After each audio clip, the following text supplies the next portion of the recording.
Muitas vezes a gente não gosta de ouvir esse tipo de palavra. Por quê? Porque esse tipo de palavra fala sobre acertos, mas também fala sobre erros. Porque você percebeu que a Bíblia não passa a mão na cabeça de coisa errada?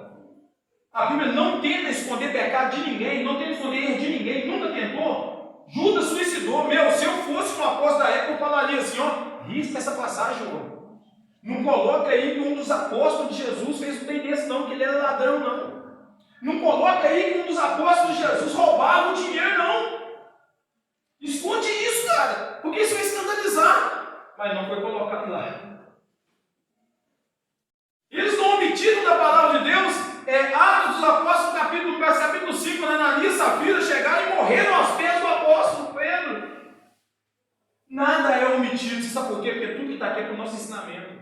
Tudo que está aqui é para o nosso ensinamento. Nós não aprendemos só com aquele versículo assim, o Senhor é meu pastor e nada me faltará. Aprendemos também com o erro daquelas pessoas que estavam ali na época da Bíblia escrita. Aprendemos com o fracasso daquele povo também. Aprendemos a olhar para aqueles erros, olhar para aquele fracasso e não trilhar aquele caminho, tentar trilhar um caminho diferente.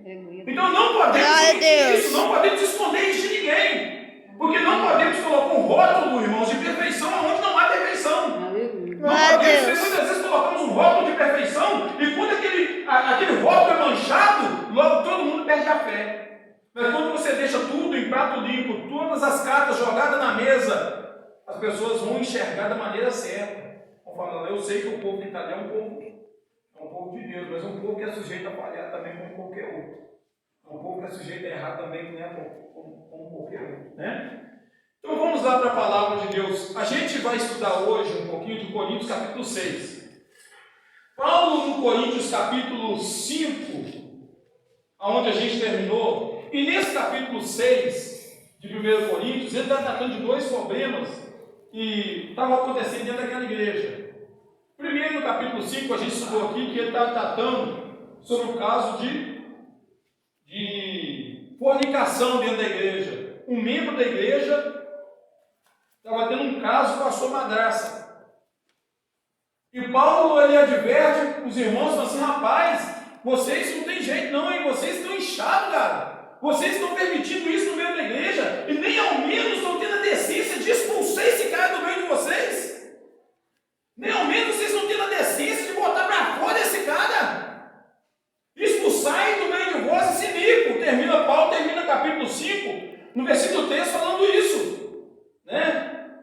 Mas Deus julga os cristãos de fora, tirai, pois, dentre vós esse mico.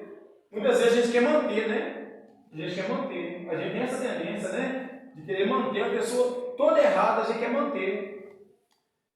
E Paulo, no capítulo 5, ele, na defesa dessa mensagem da expulsão desse irmão, Paulo ainda fala, vocês têm que expulsar porque um pouquinho de farinha vai levedar toda a massa.